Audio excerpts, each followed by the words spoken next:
प्रथम मंत्री महोदय काय म्हणतात? राज्य शासनाकडे आपण प्रस्ताव पाठवलाय आणि तो प्रस्ताव 200-500 कर्मचाऱ्यांचा नसून चालक तथा वाहक भारतीय श्रीकांत भारतीय साहेब 12,381 सेवा निवृत्ती पुढील 4 वर्ष पकडून 5,361 म्हणजे जवळजवळ 17,742 कर्मचाऱ्यांची मागणी आपण राज्य शासनाकडे पाठवलेली आहे. राज्य शासनाच्या वित्त विभागाकडे ही सर्व पदं मंजूर करावी अशी आपण आपल्या डिपार्टमेंटच्या माध्यमातून विनंती केलेली आहे आणि निश्चितपणे राज्य शासनाकडून एवढ्या सगळ्या भरती प्रक्रियेला आपल्याला मंजुरी मिळाल्यानंतर ताबडतोब ही मेगा भरती एसटी महामंडळामध्ये होणार आहे.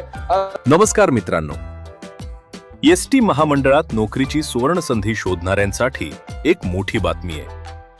महाराष्ट्र राज्य मार्ग परिवहन महामंडळात तब्बल 17,742 पदांची महाभरती होणार असल्याची घोषणा करण्यात आली आहे. 17,742 पदे आणि पदांची नावे.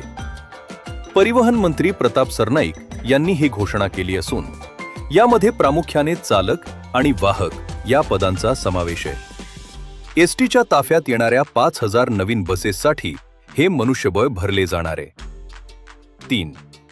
प्राधान्य कोणाला?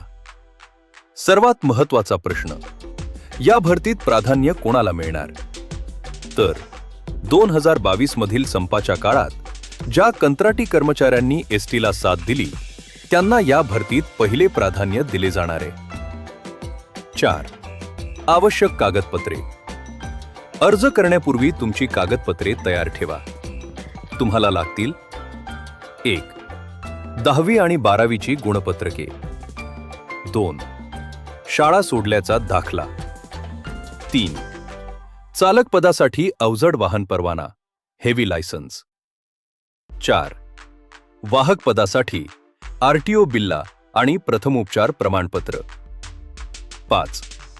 आणि आरक्षणासाठी जातीचा दाखला, डोमिसाईल आणि नॉन क्रिमिलेअर प्रमाणपत्र. 5. अर्ज प्रक्रिया. या भरतीचा प्रस्ताव सध्या वित्त विभागाकडे मंजुरीसाठी आहे. मंजुरी मिळताच एसटी महामंडळाच्या अधिकृत वेबसाईटवर ऑनलाईन अर्ज सुरू होतील. तर मित्रांनो, आजच आपली कागदपत्रे तपासून ठेवा. या भरतीचे अधिकृत नोटिफिकेशन येताच आम्ही तुम्हाला नक्की कळवू. धन्यवाद.